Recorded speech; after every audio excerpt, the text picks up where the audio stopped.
ұлан ғайыр жері бар. Бабалар жазған ұлы тарихымен ұрпағы көз тіккен жарқын болашағы бар Қазақстан 21 ғасырдағы бейбітшіліктің бесігі әрі қауіпсіздіктің қалғаны.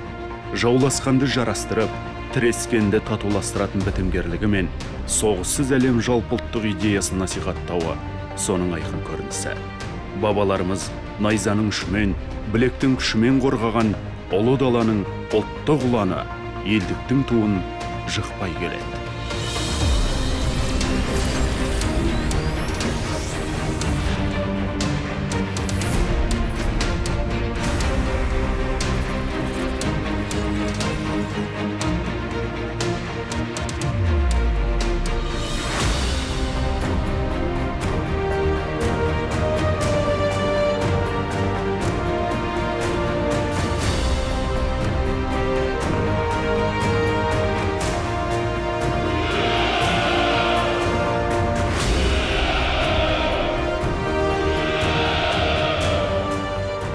Алдыңыздағы міндет еліміздің тыныштығын, Қазақстан азаматтарының құқығын, заңдылығын сақтау үшін, қылмысқа қарсы күресу үшін болады.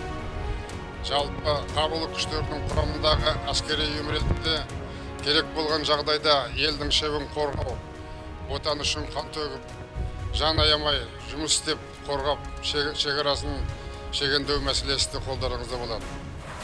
Тәуелсіздіктің алғашқы жылдары көршілеріміз есін жия алмай жатқан тұста Қазақстан орталық Азияда бірінші болып ел қорғанысын қолға алды. Қоғамдық қауіпсіздікпен қатар түзеу мекемелеріндегі тәртіп мемлекет алдындағы маңызды міндеттердің бірі еді. Егемендік декларациясы жарияланғаннан кейін небәрі 26 күннен соң президент жарлығымен Ішкі істер министрлігінің ішкі әскерлері құрылды.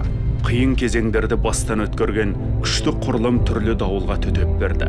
Қолдағы дүниені талан-таражға түсірмей сақтап қалды.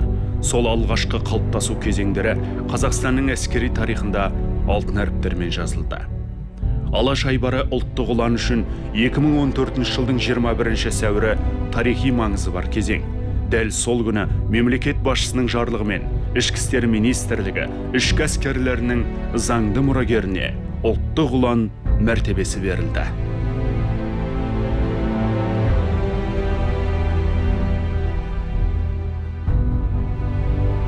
Ұлттық ұлан жеке құрамы өздеріне жүктелген міндеттерді абыроймен атқаруда. Ата заңда жазылған отан алдындағы антқа адал, азаматтардың құқықтары мен қауіпсіздігін және қоғам құндылықтарын, территория тұтастығын, мемлекет мүддесін қорғауда қырағылықтың жоғары үлгісін көрсетіп келеді. Әскердің әлеуетін арттыру мақсатында елбасы жарлығымен 2015 жылдың 10 қаңтарында Қазақстан Республикасының ұлттық ұланы туралы заң қабылданды. Что такое Национальная гвардия? Это вооруженная составляющая Министерства внутренних дел, предназначена в первую очередь для защиты личности, гражданина, общества от противозаконных, противоправных посягательств по защите конституционного строя нашего государства.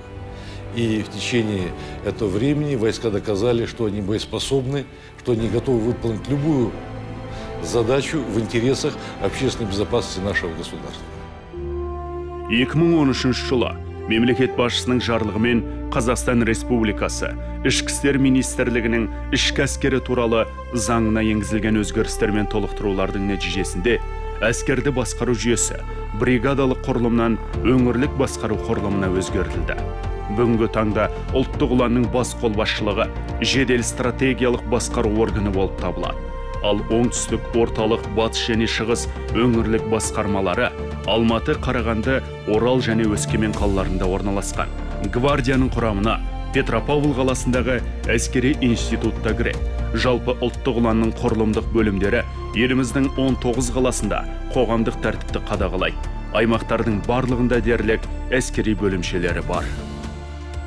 Әскердің өңірлік құрылымдары ұлттық ұланның бас қолбасшысына бағынады. Бас қолбасшы өз құзыреті шегінде бұйрықтар, директивалар және өзге де құқықтық актілер шығарады. Құрылымдық бөлімшелер туралы ережені бекітеді. Терроризмге қарсы операцияның құқықтық режимін қамтамасыз етуге байланысты міндеттерді айқындайды. Ұлттық ұланның жауынгерлік және жұмылдыру әзірлігін бақылайды. Ұлттық ұланның құрамына келісім шарт бойынша қызметке алынған офицерлер, сержанттар мен сарбаздар және мерзімді қызметтегі әскерилер мен азаматтық қызметшілер кіреді.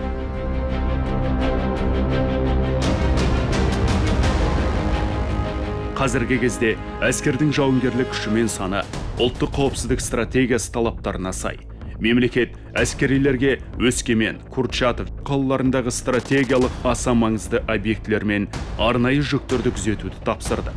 Олардың қатарында тәуелсіздік тұмары төл теңгемізді басып шығаратын банкноттық фабрика, аз байытылған уран сақталған Өскемен қаласындағы үлбі металлургиялық зауыты, ядролық физика институты, атом энергиясы институты және Қазатом өндіріс жауапкершілігі шектеулі серіктестігіне тиесілі нысандар бар. Бұған қоса 2009 жылдан бері Семей полигонында ядролық сынақтар жүргізілген алаңдар да ұланның бақылауында. Жалпы ұлан сарбаздары еліміздегі 11 стратегиялық және 3 маңызды мемлекеттік нысанды күзетеді.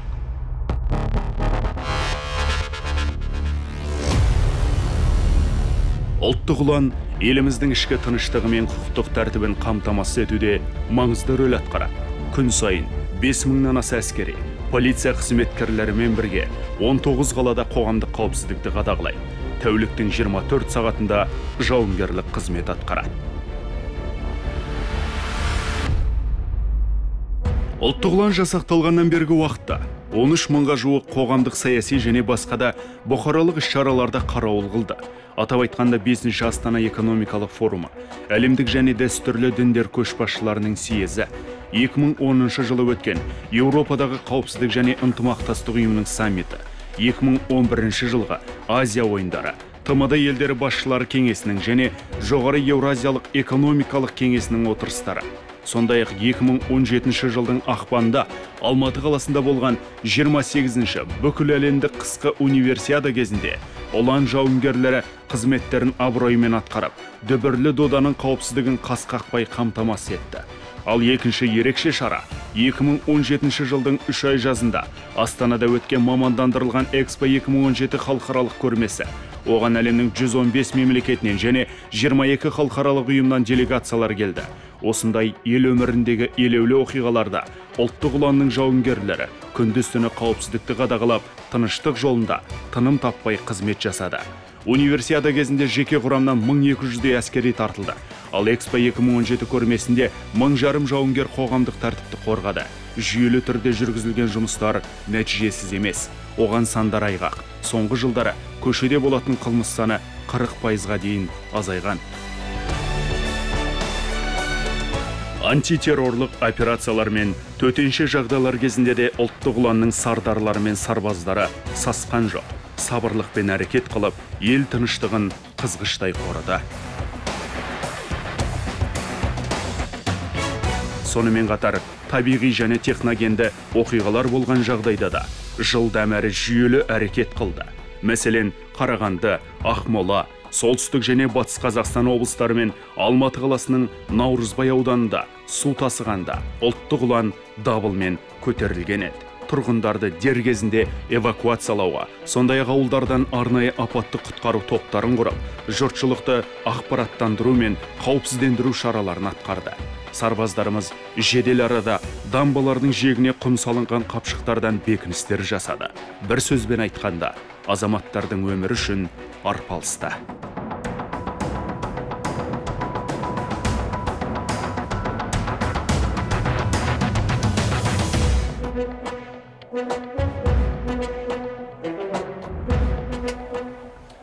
Прапорщик мырза, метро күзет орнында ешқандай оқыс оқиға болған жоқ. 5-ші кет сақшысы ефрейтор Рамазан. Қылмыстық атқару жүйесінің мекемелерін күзету де ұлттық ұланның бір міндеті. Жеке құрам сот мәжілістері мен олардың жылжымалы отырыстарын және сотталғандарды айдауылдау қызметтерін атқарады. Қарауыл сот ғимараттарында, автомобиль мен темір жолдарда жүргізіледі.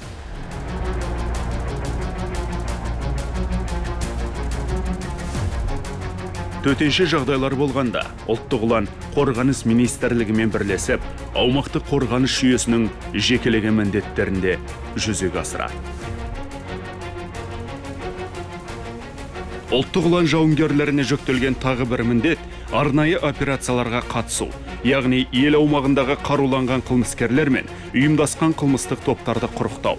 Жауынгерлер мұндай сынақтан да өтті. Ақтөбе облысының Шұбаршы ауылы мен Қарағанды облысының Балқаш қаласындағы түзеу мекемесінде ойран салған лаңкестерді ұстау және өзге өңірлердегі көптеген арнайы операцияларға қатысты. Тілге тиек етерлік жайт, барлық оқиғаларда жеке құрам өзінің қайсарлығын, қырағылығын және кәсібилігін танытты.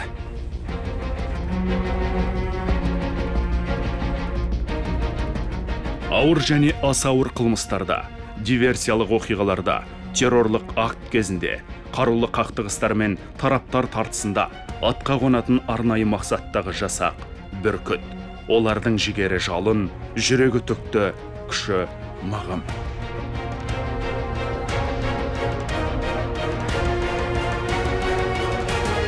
Қайда үрде болмасын, мемлекет атауының жанды тұсы, ол қорғаныс. Әсіресе қазіргідей алмағайып заманда. Қазақ әскері ТМД-ның үздік армияларының үштігінде, әйтсе де ел үкіметі әскер әлін күшейтуді күн тәртібінен түсірген емес. Жауынгерлердің ұрыс дайындығын арттыруда түбегейлі өзгерістер іске асып жатыр. 2001 жылдың 22 шілдесінде Қауіпсіздік кеңесінің отырысында президент сол кездегі ішкі әскердің материалдық техникалық жарақтандырылуын жақсарту жөнінде үкіметке тапсырма берген болатын. Сол 2002-2005 жылдары жүзеге асқан реформалық бағдарламаның нәтижесінде қуатты әскер қалыптасты. Нақтырақ айтқанда, бірыңғай телекоммуникациялық жүйе жасалды. Ұрыс техникаларының паркі, қару-жарақтары мен байланыс құралдары жақсартылды. Жаңадан арнайы жасақ құрылды. Сонымен қатар әскерилердің әлеуметтік мәселелерде шешімін тапты. Келесі кезекте 2014-2016 және 2017-2019 жылдарға арналған әскерді дамыту бағдарламасы іске асты. Оның аясында мобильді, кәсіби дайындалған, заманауи қарулармен жарақтандырылған, әскери және арнайы техникалары үнемі әзір тұратын, тиімді әрекет ететін әскер қалыптасты.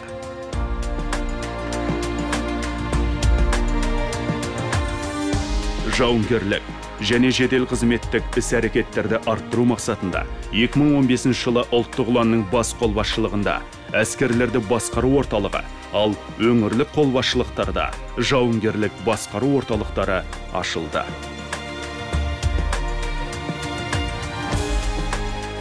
Ақпараттық қауіпсіздік пен әскердің қызметтік жауынгерлік әрекеттерін автоматтандыру мақсатымен 2015 жылы Мақсат және Ақсу ақпараттық жүйелері іске қосылды. 2015 жылы артиллериялық дивизион мен минометті батарея құрылды. Қазіргі таңда еліміздің барлық өңірінде жекелеген отрядтар мен Бүркіт арнайы мақсаттағы бөлімдері жасақталған. Олардың басты миссиясы әскери барлау жүргізіп, заңсыз қаруланған топтар мен терроризмге қарсы күресу.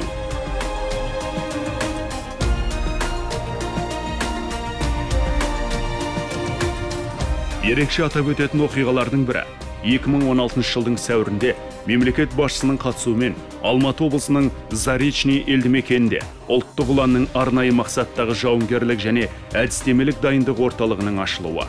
Халықаралық талапқа сай келетін орталықта Ішкі істер министрлігі мен ұлттық ұланның әскерилері және өзге де күштік құрылымдардың мамандары кәсіби біліктіліктерін шыңдап келеді. Оның кереметтілігіне барлық күштік құрылымдардың қатысуымен өткен Қайсар 2016 кешенді оқу жаттығуында көз жетті. Сол жиын аясында ықтимал жауды ықтыруда әскерилердің ұжымдаса әрекет етуі пысықталды. Вы наследники славных героических традиций старших поколений народа. Родина доверила вам дело особой важности. Зорко стоять на страже интересов государства, быть надежным гарантом национальной безопасности и внутренней стабильности нашей республики.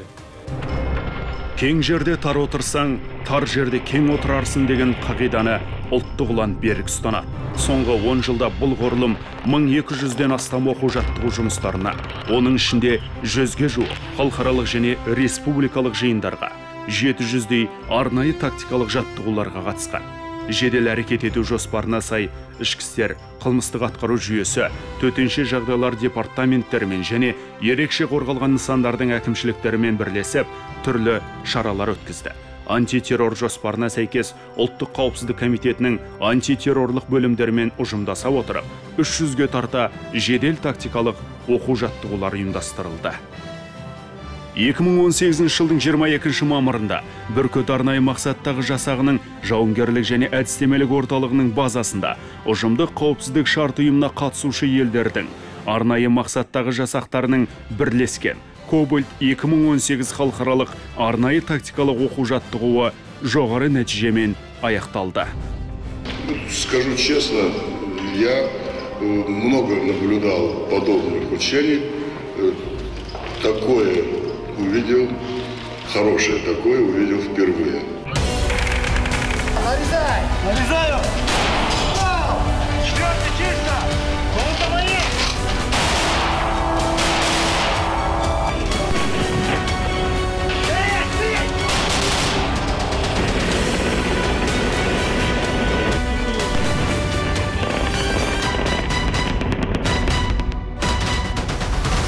Успешному проведению учений во многом способствовала большая организаторская работа всех заинтересованных министерств и ведомств Республики Казахстан. Особенно надо отметить роль штаба Национальной гвардии государства и лично главнокомандующего гвардии. Арнайы мақсаттағы жасақтардың арнайы операцияларда әрекет етуін жетілдіру үшін заманның жосығына сай жаңа қару-жарақтар, оптикалық және электронды оптикалық құралдар сатып алынуда. Антитеррорлық қорғанысты арттыру мақсатында 2017 жылы әскери бөлімдердің арнайы қалашықтарына ұлан күзеті техникалық құралдар жүйесінің мамандандырылған кешені орнатылды. Сонымен қатар ұлттық ұлан қорғауындағы нысандарда түн 12 МК техникалық күзет құралдары дейтін жаңғыртылған жүйе қосылды. 2009 жылдан бастап арнайы көліктер, бронды техниканың Тигр, Федерал және Урал ВВ сынды жаңа түрлері келе бастады. 2011 жылдан бері Семаз акционерлік қоғамы көлік зауытының Урал белгісіндегі автокөліктері сатып алынды. Мұның барлығы отандық қорғаныс өнеркәсібі кешенінің дамығанына, яғни мемлекет басшысы қойған тапсырмалардың орындалып жатқанына дәлел. 2018 жылы ұлттық ұланның авиаэскадрильясы Алматыдан Астана қаласына көшірілді.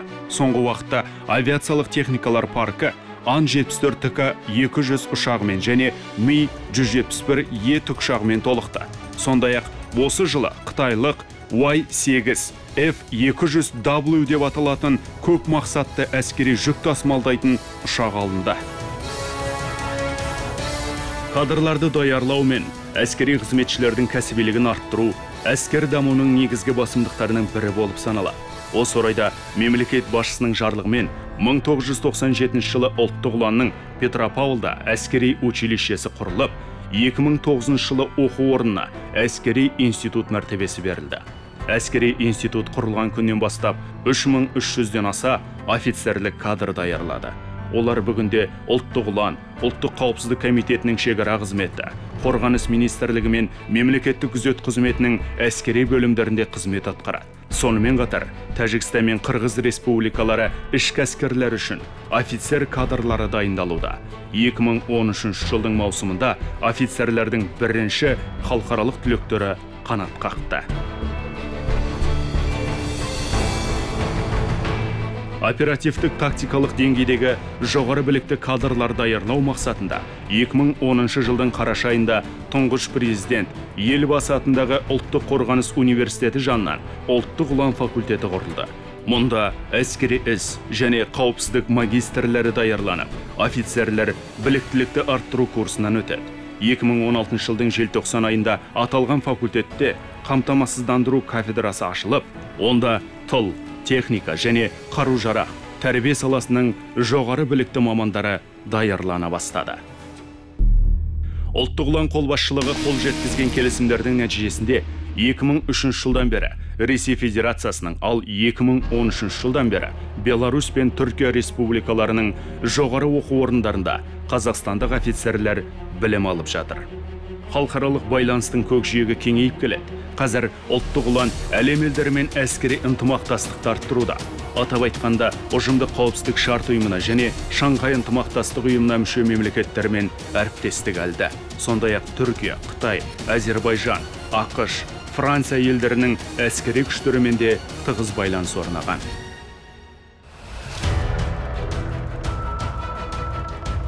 Ұлттық ұлан жауынгерлердің дене шынықтыру дайындығына ерекше назар аударады. Әскерде жекпе-жек ұрыстан халықаралық жарыстары мен әскери қолданбалы және бұқаралық спорт түрлерінен біріншіліктерді ұйымдастыру дәстүрге айналған. Ұлттық ұлан спортшылары әлемдік деңгейдегі жарыстар мен турнирлерде спорттың әр түрінен үздік атанып, өздерінің мықтылығын әлдеқашан дәлелдеді. Мақтанышпен айтуға болады, 2016 жылы Рио-де-Жанейрода өткен 31-ші жазғы Олимпиада ойындарында қазақстандық атлеттер алға озып, жеңіс тұғырынан көрінді. Ұлттық құрама сапында ұлттық ұланның 25 спортшысы болды. Олар 8 спорт түрінен бап пен бақ сынап, қоржынға алтын медаль, яғни 1 алтын, 3 күміс және 2 қола медаль салды. Бұл барлық жүлденің 35%. 2016 жылы ұлттық ұланның имидждік сипатын қалыптастыруға негізделген 2017-2019 жылдарға арналған арнайы бағдарлама қабылданды. Оны іске асыру барысында ұлттық ұлан тарихында алғаш рет 6-шы бекет деп аталатын көркем туынды түсірілді. Атаулы фильм жастарды қазақстандық патриотизм рухында тәрбиелеуге және терроризм мен экстремизм көріністерін болдырмауға бағытталған. Сондай-ақ ел жүрегі Елордада ән-би ансамблінің гала концерті дәстүрлі түрде өткізілді және әскери керней деп аталатын оркестрлер арасындағы халықаралық байқау ұйымдастырылады. Тәуелсіздік жылдары елбасының жарлығымен міндеттерін адал атқарып, батылдық пен ерлік әрекеттерге барған 170-тен аса әскери қызметші мемлекеттік наградалар алды. Олардың ішінде 50-і ордендермен марапатталса, полковник Қайрат Үмбетовке халық қаһарманы атағы берілді. Алаш әскері Қасымхан дәуірінен кейін дәл бүгінгідей қуатты болған емес. Бұл қирандыдан ел дүзеп, тар кезеңде жол тапқан қазақ деген ұлтты әлемдік аренада алпауыттарға сенімді серік еткен сарабдал саясат пен тұғырлы тәуелсіздіктің жемісі.